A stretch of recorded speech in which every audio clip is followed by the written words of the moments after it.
This webinar is going to look at HR and the role that social responsibility plays in implementing a dynamic HR policy, especially for home working. So the focus really is this kind of transition to the new way of working as we move forward in the coming months and coming years. Businesses need to be socially responsible, not just now, but in the long term, especially when it comes to working practices and how businesses look after their staff. So this is very much about how, you know, organisations should be looking after their staff in the future months. A little bit about social responsibility. That social responsibility activities can actually help forge a stronger bond between employee and employer. They can boost morale and help both employees and employees feel more connected with each other and the world around them. HR actually touches on all four of the CSR pillars of workplace, environment, community and philanthropy. This includes everything from health and safety in home working situations to emotional investment to manage those who are anxious or worried about the future and returning to work. I've asked Justine Brown to come and co-present. Justine, would you like to introduce yourself, please? Hi everybody, I'm Justine Brown. I'm the CEO and founder of Just Global HR Services. So we provide HR outsourcing and consultancy services to sort of startups and SMEs, and we do sort of consultancy for larger global organisations as well. Thank you. And I forgot to mention, I'm Richard Collins. I run the UK's only accreditation for social responsibility, and we were working with many businesses to show how you know, social responsibility is going to play a significant and important role in the future of business. Today's webinar, we're going to look at the changing landscape, working from home, HR and its impact on mental health and well-being, understanding the new technologies, advice to managers, emotional investment and staff in the third sector. And I'm just going to change to share my screen so we can start the presentation. And what I'll do is I'll be talking through some parts and then handing over to Justine to pick up on other parts as well. So what we're going to look at is slide number 1, which is effectively the changing landscape. There are many new challenges to tackle around HR and the future workplace, including how to support remote working at scale. This is about adapting and being flexible for all staff. And I think we've heard a lot on the news in recent weeks about how businesses are significantly changing and scaling down their offices in cities and towns and transitioning to a split between home working and office working, or in some cases, an entire transition to home working. Emergency measures have been forced on reluctant companies to innovate and adapt to new working practices. These will now form part of future thinking and planning. There is no doubt that the way we work has changed, will have changed forever. Will we need large office spaces and the daily commute? Businesses may shift to smaller, flexible office spaces or sections of co-working spaces dotted around the country in a far more distributed way. Will we see a flip to work from home days, work from office days with a bulk of the present time spent home working? And what will the cost be, both financially and socially, to more home working for your business after the crisis has subsided? Of course, there will be cost savings of reduced office space rental, and there may be additional costs to help your staff set up at home. There are little details like who's going to pay the electricity bill and the heating bill, who's going to pay for the IT support. Not everyone, of course, will want to work from home. Maybe they don't have space. Maybe they have family at home, which would make working from home difficult. And some people are in domestic abuse situations at home. And, you know, in many cases, going out to work is a good thing. People do like to go to work. They like the social connectivity that helps improve our mental health and well-being. And other questions: can you trust your staff to work from home? Isn't presenteeism now dead? There is evidence to show that productivity can actually grow with home working, and being able to trust people to adapt to a flexible working style in their homes that can benefit everybody. Staff will also demand more from employees in terms of flexibility, facilities, and safety at work. An updated business policy on social responsibility and remote working may well help integrate this as a business habit. Businesses will need to be socially responsible, not just now, but in the long term, especially when it comes to working practices and how a business looks after its staff.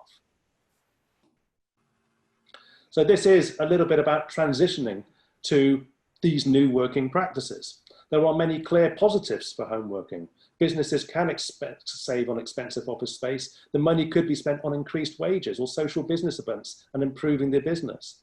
People who work from home can get back time. So no time wasted commuting, the flexibility to take their children to school, time for exercise, time to take up a new hobby, self-development, and time to have a better work-life balance. Without commute, they will also save money on expensive rail tickets and running their cars.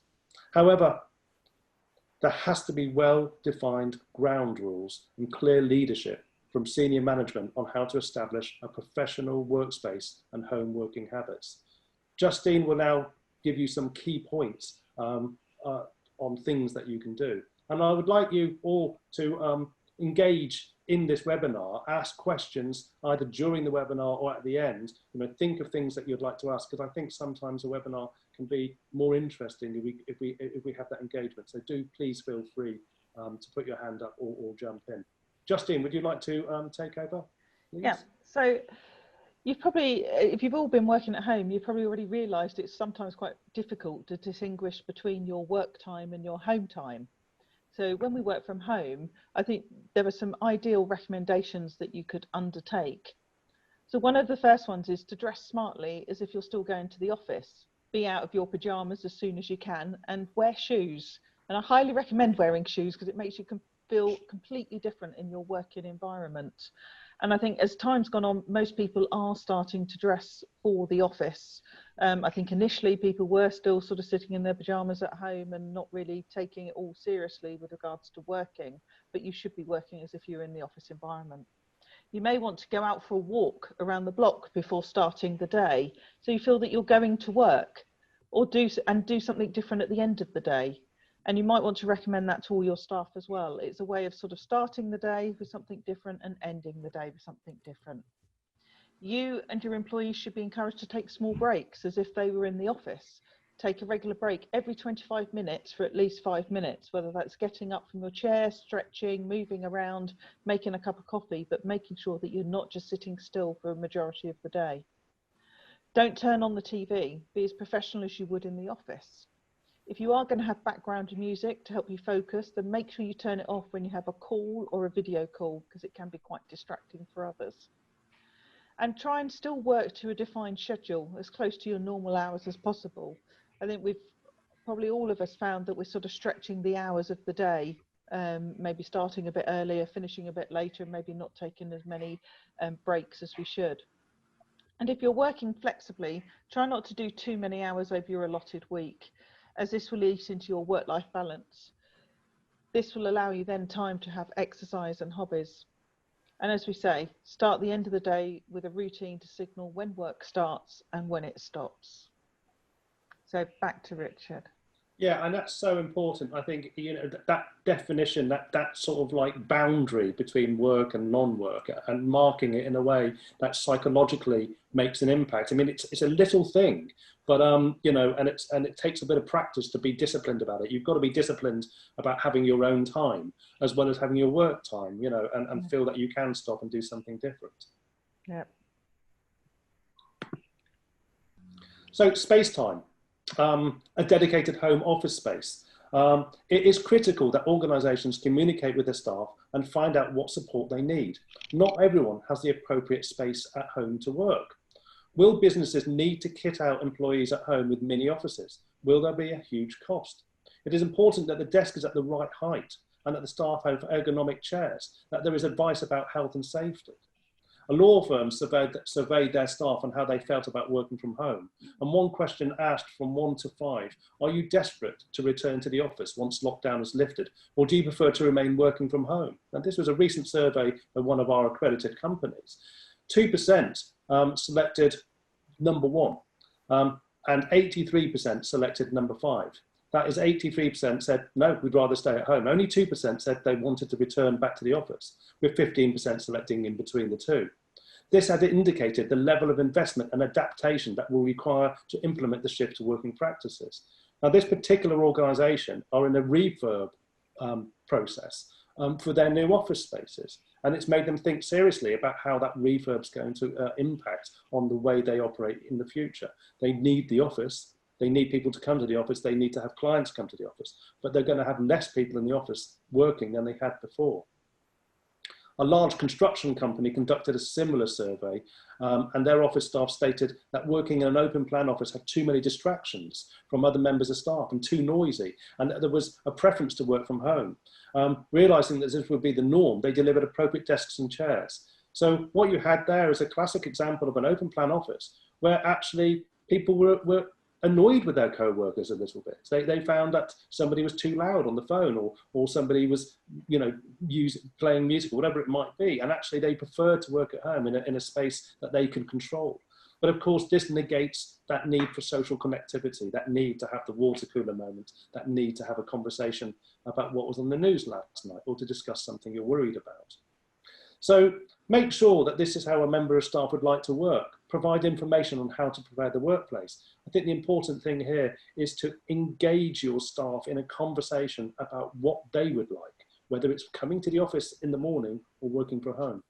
Justine will discuss a little bit on that as well, please. Yeah, so really, we're trying to understand here your employees' preferences for their workspace. They should really be set up at home as if they were in the office. So, as we say, they should have a desk to work at. They shouldn't be working on the sofa or on a bed. And I've heard of one organisation this week, they're trying to now implement sort of proper home working regulations because they know that they've got employees that are sitting on their bed working because they've got no other space in their accommodation, or they're working on the sofa with a camping table, which just is not appropriate for working at. And ideally, you need to try and keep the work out of your bedroom.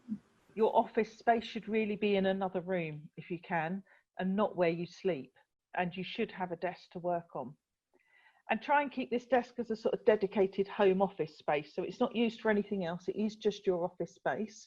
And make sure you buy a computer monitor and a decent webcam so that this workspace can be used for longer than a day, as you can't really continue to be working on laptops indefinitely.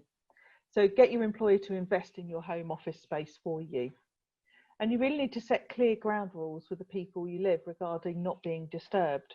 I think, you know, again, if there's a few people living in one space, how are you going to allocate who's working where? You might find that you've got 4 different desks around the house for if you've got 4 members of your household. And obviously try and rearrange the furniture and use plants to create a new space. Obviously the picture dictates a cat laying all over your stuff. That's not ideal either, but if you could make it into a lovely little office and make it feel comfortable, it will be a much better working environment to work in.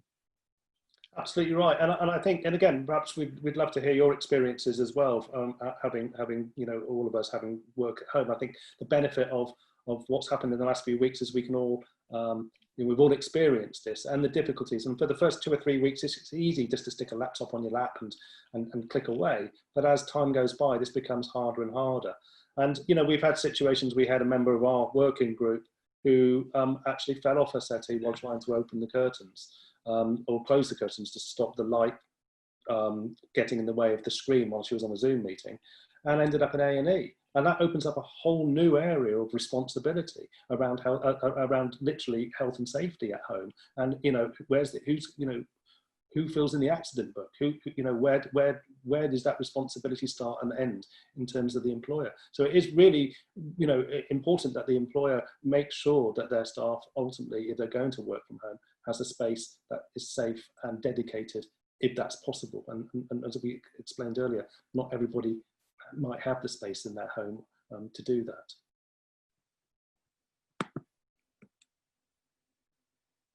So teaching new skills.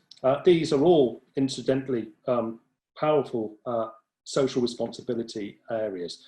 Within the 4 pillars, we have workplace, and within the workplace pillar, we talk about skills training and health and wellbeing and all these things. So these, I think, you know, by looking at your social responsibility, will help you identify areas that you can address with writing and developing an HR policy.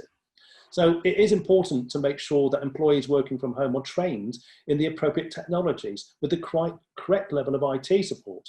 You know, me personally, it's been a nightmare because I'm having to jump from Teams to WebEx to Google Chat to Zoom, and they all have their nuances. They all have their different, their different benefits or disadvantages. And in addition to your computer security and cloud sharing functionality will be communications. So I think it's important to look at, you know, Dropbox or cloud sharing, how documentation is transferred, and the security around protecting that data. Obviously, modern technologies such as Zoom not only allows you to meet by video call, but you may also want to get into breakout rooms for chats in smaller groups. This lets you speak to people you might not speak to if you were on a large Zoom call or in a room physically. There is now more connectivity, some of which only a few weeks ago, a lot of working population were not using, and now we're kind of using this as if it's the normal thing.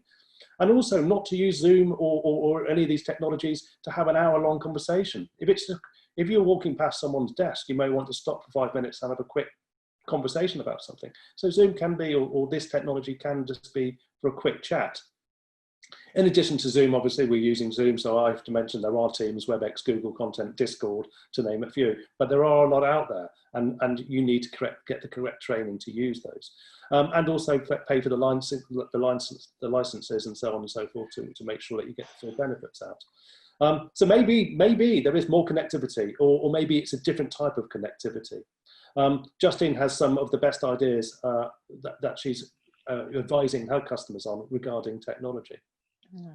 So really sort of thinking about those sort of video calls, you don't have to do video calls all the time. I think people are sort of losing the ability to make phone calls at the moment. So maybe think about when you're going to do phone calls and when you're going to do video calls. And I think, as we've said, there are so many items out there that you can use for doing all those video calls, and you need to be an expert in most of them.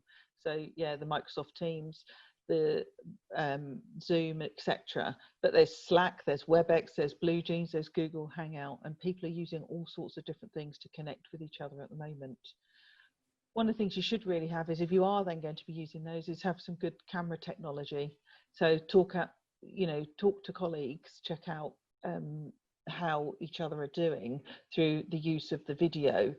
It's nice to be able to see your colleagues and see how they really are. So especially in a work environment, if you're a manager and you're managing people, you know, if you only do talk on the telephone, then you might not be able to see truly how they're getting on and how they're feeling, but trying to take an interest in the answers that they're giving and having that interaction with them. And you really got to try and boost your listening skills when you're on all of these different technologies. Listen closely and read between the lines. It's so easy for us all when we're sort of talking and saying, yeah, I'm fine, I'm okay, and off you go and you do your work bit and leave at the end of the call. But have we actually really spoken to the person at the other end? Try not to multitask, be patient, allow everybody to have their say in the calls, and interject social conversation to break the work routine. It may be you just set up a separate meeting that is the social interaction. Maybe that's every day for 5-10 minutes, just to get everybody chatting to each other at the beginning of the day or the end of the day, so that you still have that sort of team element to the way that you work, rather than every conversation being a work conversation. And then you can sort of discuss positive news within that as well. So think about how you're going to be coming across as a manager and employee, whether you've got sort of, is everything negative and all the problems you've got, or is there some positivity and some positive news that you can put across? And obviously speak clearly and steadily when you're communicating. If you communicate quicker, you know, it can't always be understood, but it is efficient using technology. But I think both me and Richard had a conversation earlier, you know, we're sometimes zoomed out by the end of the day. You know, you want to try and do something different. You may want to limit the amount of technology that you are using for those types of things. And especially for those sort of introverted or shy people, even if you're doing all of those video calls, they may not be partaking in them as much as you think, and you can't really see their social cues. So you need to be able to build your sort of trust and loyalty with those types of employees as well. So hopefully that helps, and I'll pass back to Richard. Yeah, and you know, we did a survey with some of our accredited businesses to ask how they were coping with furloughing staff and the work from home, and to give advice and tips. And it was interesting that they talked about that kind of group hug, you know, having a time in the day in which the whole office comes together, even if it's just for 5 minutes, and that creates that connectivity. And another really good tip was to have like a Monday meeting, or to have Zoom meetings at like 9:30, you know, kind of almost, or 9 o'clock, kind of almost ensuring that people have to be up and at work, so that's they were ready to work the day. Obviously, you know, there is flexibility with working from home, and some people may want to start at 6 and finish at 4, and vice versa. But I think the thing is that you can use this video technology to connect with your staff in a way that shows that you're supporting them and that you're managing their expectations. But as Justine and I discussed earlier, this kind of Zoom exhaustion, the Zoom fatigue, or the video conferencing fatigue. I think it's important to make sure that when you've had a conversation using this video technology, that when you finish that, don't jump straight onto another one. You know, normally if you had a meeting, you'd go back to your desk, or you'd get back in your car and drive somewhere. You'd have time to reflect and think about what that meeting was about and respond to it. If you're constantly jumping from one meeting to another meeting, you're not going to be productive. And by the time it gets to 4 or 5 o'clock, your brain is going to be frazzled. So I think you need to, you know, at the same time, you need to limit, you know, what were your working practices like before? How can we replicate that the best possible way as we move forward? And that, you know, really segues nicely into the mental health and well-being part of this, because it is about managing these anxieties and these fears. We've got months to come in which we are hopefully recovering from the coronavirus pandemic, although there is the anxieties around the fact it may come back, but also we've got the news stories about, you know, a recession, and whether people will lose their jobs, you know, how that's going to impact. There's a lot of anxiety and worry out there, and people need to be able to talk and be looked after in managing that. And also, more people working remotely could expose cracks in some companies' cultures. We need social connectivity and interaction, and investment in value and purpose to manage and improve mental health and well-being. So I think it can't, again, this is such an important area, because if we get this bit right, we get that improved productivity, we get that improved advocacy, and we get that improved retention as well. And you know, we are having, you know, we're going to have a situation in which you may have a company that's 20 staff, 10 or 15 of which may be working from home, some of which will then leave or be made redundant, and new people may come in. And how do you build that team? How do you build that company culture? How do you create that that sense of team and leadership if we're all, you know, separated? So Justine is going to, you know, to talk a little bit about that as well. Yeah. So yeah, and we sort of said earlier about how we sort of go to work and come home at the end of the day when we're all working from home, but it's how you switch off properly at the end of the day. You've got to think about how you can leave the work behind, which is why sometimes having that sort of work environment in a separate place, you can leave the desk and leave it all behind and go off and carry on. So as a manager, and you're managing people remotely, you may need to have sort of a healthy respect for errors. You know, things are magnified when you're at a distance. If people are undertaking work for you and stuff, you might have to be a little bit more thoughtful about, if they are making errors, how you're going to manage that, you know, how you're managing bad performance, all of those sorts of things. You've got to think about how that's affecting the person at the other end as well. Even though it might be really annoying for you, how do you manage that employee if they are making mistakes? Be aware that employees are going to start feeling anxious. They're probably anxious already and low about the future. This has gone on much longer than we all thought. We thought it might be a few weeks. We're now into sort of month 3, and it's not really going to end anytime soon. And I'm hearing a lot of employers are starting to say to their employees, don't come back to the office until next January. So people have almost written off this whole year. So how are people going to be feeling about that if we are not going to be attending back to the office and interacting with our colleagues? If you've got an EAP scheme, so an employee assistance program, most organisations would have one of these, which have a helpline for employees to call that can give debt advice, can give them counselling if they've got issues, and that is really helpful for them. So if there's a sort of third party in your organisation that you can send people to encourage them to use that during this period. And if you want to help others like neighbours and stuff during the day, we've talked about sort of the working day. It might still be the sort of 9 to 5, but how are you going to allow employees maybe to continue to do voluntary work during this period, and maybe that will help them balance their sort of work-life balance. We've said about getting out and getting some fresh air, maybe walking to work, but also during the day, open a window, go for a walk, a run or a bike ride, you know, still use your lunch break. But if we all look back, I don't know how many have actually still taken our lunch break, even whether it's half an hour or an hour, and actually just stopped and not done work. Have a routine at the end of your day, as we said earlier, but that might be making sure that there's some yoga, there's some loud music, you jump around, you do something completely different to show that your working day is over. And sort of self-manage, don't neglect yourself. So if you do really need advice of colleagues and stuff, and you maybe have a buddy system where you sort of talk to a colleague, that you can sort of keep each other motivated throughout this period. Obviously, eat right, eat regularly, do not pick at food all day. Have healthy food and drinks, and really make sure that you're investing in your own emotional and well-being, and that you are doing that for your staff as well, and give them reassurance that everything is going to be okay. And Justine touched on the volunteering. Certainly during furlough, may not be allowed to work from home, but you can volunteer. And allowing staff the opportunity to support charities in the community. You know, some businesses are encouraging their staff to take on skills-based placements, which benefit both the employees and those they're helping, by giving the employees the opportunity to give something back.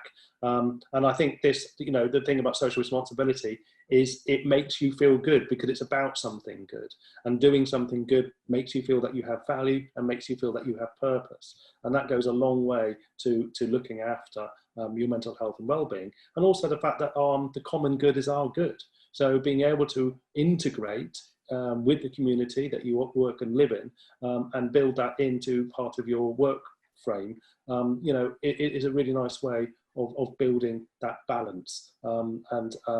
You know, there's a lot of evidence to suggest that businesses who allow their staff to volunteer, you know, have better productivity and better retention of their staff.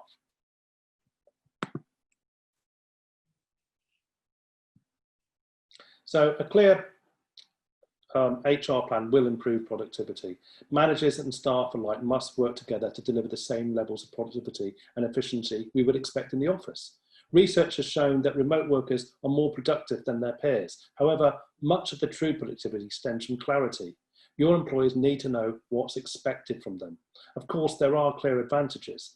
There are greater efficiency and productivity. Staff get more done in less time when working remotely, and there are fewer office distractions, which can lead to a more effective team. There's reduced stress. 82% of telecommuters reported lower stress levels when working remotely, and flexibility can make people more happier. But there is reduced turnover. Remote working means that staff can stay in the same role even if their personal circumstances change. For instance, it doesn't matter if someone needs to move to another city. And the average daily commute time in the UK is now 59 minutes. This means that people working from home will almost have an extra 5 hours a week that they would normally spend in transit. As well as being good news for employees, some of this extra time may be spent working, although, you know, what we're trying to do is get that life balance. However, there needs to be structure, support and motivation. Justine. Yeah, so we've had a presenteeism culture in the past. And a lot of organisations have really sort of felt that people are only working when they can see them in the office. And also they've had sort of fixed hours, this sort of 9 to 5. And I think we will see a change from this going forward, whether there'll be more sort of flexible working, but also the fact that people can work from home and people know that they're working, so that the presenteeism is not such an issue. And issues have arisen before as manners have questioned really around this sort of presenteeism, whether people can actually be trusted to work from home. They have concerns that productivity may be down, but managers really need to be trained to understand how to monitor their team and understand productivity. Is it that we're measuring hours? Is it we're measuring outputs, or is it outcomes? So if somebody is always achieving their outcomes, then why would you need to worry about how many hours that they're doing? Managers often have concerns on how they'll know if people are actually working. I think maybe Zoom helps a little bit with that, where you can actually see into somebody's home and actually see them, but the output is really what you would see with regards to their work. And how can working hours be controlled? How would you want to have them controlled? Would you want people to just work flexibly and they can work early in the morning and late at night and maybe look after their children in the day? Does it really matter what hours of the day people are actually working? And when we're allowed to, when Starbucks opens again and all the local coffee shops, are we going to be allowing people to work not at home but in other locations, but flexibly from those that are not in the office? So I think we need to start thinking about that. And one of the areas that we're doing a lot of work on at the moment is the sort of home working policy for organisations. What is that going to look like, i.e. during COVID, because most of them have had to change it because of that, but also post-COVID. So how are we going to be working from home in the future, and what does that cover? Yeah, and you know, while there are benefits, and I think the thing is, and there's also little tiny details like when to send an email or when to open an email. So, you know, somebody might say bash out an email at 9 o'clock at night and expect a reply, whereas the person who they sent that email to in the team is saying, well, hang on a minute, I'm not at work anymore, so I'm not going to reply to that. So I think there has to be kind of like etiquette, if you like, as to when is an appropriate time to receive an email and when is an appropriate time to send an email. And also, you know, some of the a part of the negative is a study by the CIPD in 2017 found that 32% of staff couldn't switch off in their personal time when working remotely. So while your teams may be productive, that extra productivity could quickly lead to burnout within the right management. So without the right management. So with that in mind, it's essential to help your people achieve a better work-life experience. And this really comes down to communication, which has never been more important. Your employees need to know what's expected from them. Since remote workers aren't reminded of your company values every day, it's important to keep them in the loop. Make sure you provide clear instructions to each team member, letting them know what needs to be done. That this might mean assigning specific tasks through a workflow management tool, or setting up a one-to-one calls before a project. Even team meetings where goals and KPIs for each project are laid out in advance are helpful. The more information you can provide, the easier it will be to keep groups aligned. While you don't need to keep a 9-to-5 schedule, some structure is needed. For example, letting your staff know when they need to be available each week for a meeting and when not to respond to emails, as I've previously mentioned. Sending a calendar schedule for video conferences is a great way to manage team collaboration. Ideally, sticking to the same meeting times each week. This way, your employees will know how to plan their work schedule. Regular meetings are also great for creating camaraderie between dispersed team members. This provides important social connectivity and shows value and recognition. Justine. Yeah. So the communication is key, isn't it? So the sort of change in the business and ongoing what you need to do. So this encouraging employees to talk to each other, I think I can't stress that enough. So not only the sort of formal things that we do, but really that sort of social interaction that they can have. Make sure they're communicating regularly with you as their manager, but also communicating regularly with other employees so that you know that they're feeling good and they're not feeling too anxious. And make sure you're still arranging your one-to-ones as normal, like you would do in the office.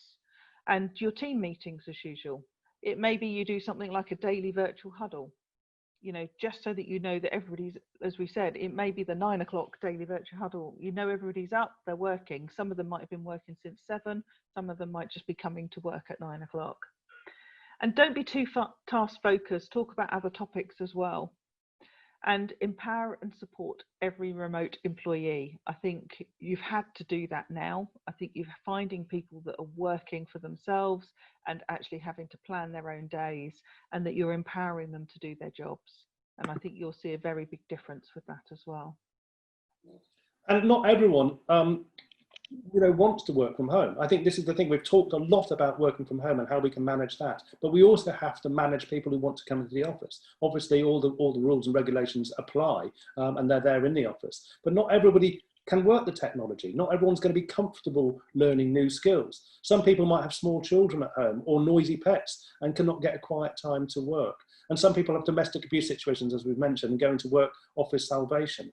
And also, with everyone working from home with their own heating and lighting on, will there be that increase in bills, personal bills? How do you balance that out with the heating of an office space? And also the physical and social aspect of meeting people face to face.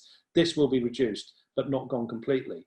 But there will always be that one or few employees who will not have seen another human member or human being for an unhealthy length of time. It is so important that we have the opportunity to come together. So even if you're a business that has to look at transitioning to home working, it's important to build opportunities where you meet, even if that's just a curry night or just coming together for a group meeting in an office scenario, so that there's physical contact and the ability to see each other, so that you don't leave this too long. So I think social responsibility benefits HR in terms of helping you develop a policy. If you have a look at some of the guidance we have on our website on the workplace pillar for social responsibility, it gives a lot of clues as to the sort of things that you ought to be looking at when developing a policy. And also the content of this webinar will also give a lot of ideas about how you can structure a policy for the workplace of the future. The relationship between a company and its employees can have a big impact on the relationship between a company and its customers. Organisations should embrace their workplace CSR as a natural part of their business model. Existing and potential employee values are changing along with business models and the need to strive for sustainability. 87% of employees now expect their employer to support them in balancing their work and personal commitments. Providing the right support is not a luxury, it is a necessity.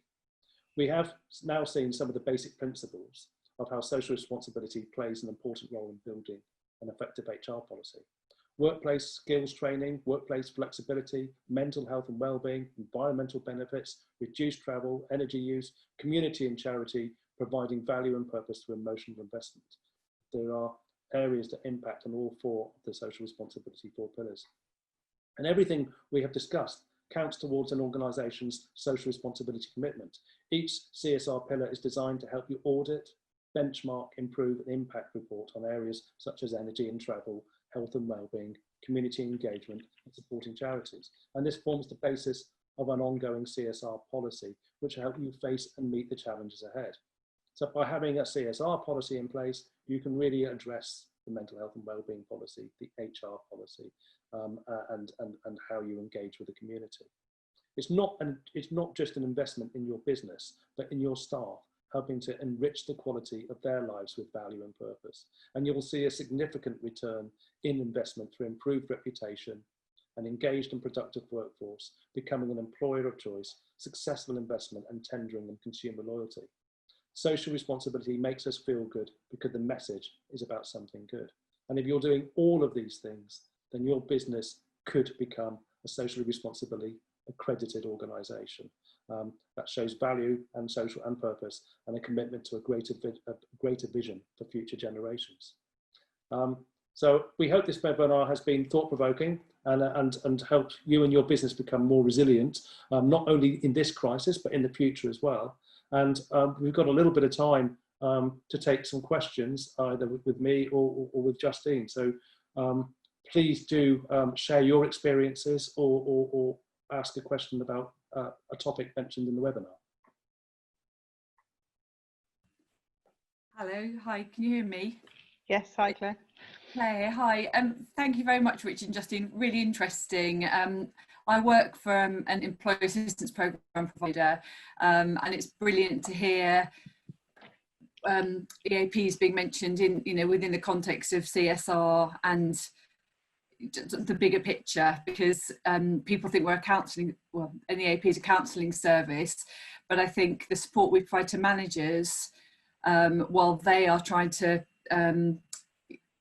I guess do their duty of care by looking after people is really, really important. And one thing just to add to everything that you said was looking out for people who live on their own, because one thing I think we're all aware of, but mental health can decline significantly when people are lonely and they don't have those connections outside of the workplace. And so we're doing a lot of work focusing on people who are living on their own and working with managers to, I guess, help them understand how they can look after, those staff that they can't physically see. But yeah, that's all I want to say. It's my first webinar with, I've recently joined the company, so it's my first Buckinghamshire Business First event, and a good one to join. I found that really interesting, so thank you. Yeah, thank you. Thank you, Claire. Yes, and we've done some work on social isolation with one of our clients, and the effect on health, not just the mental health, but the physical health is shocking. It's reported that social isolation is the equivalent of smoking 15 cigarettes a day in terms of the negative benefit on your health. And of course, if you're now transitioning to working from home and you are living alone, so therefore, you know, that just compounds that sense of social isolation. You know, it's overwhelming the importance of social connectivity to readdress that, and to put, you know, again, for managers to be aware of those employees who are working from home, and to make sure that they're putting a process in place to help make sure that those individuals are constantly 24 hours a day working at home on their own and living at home on their own. Yeah,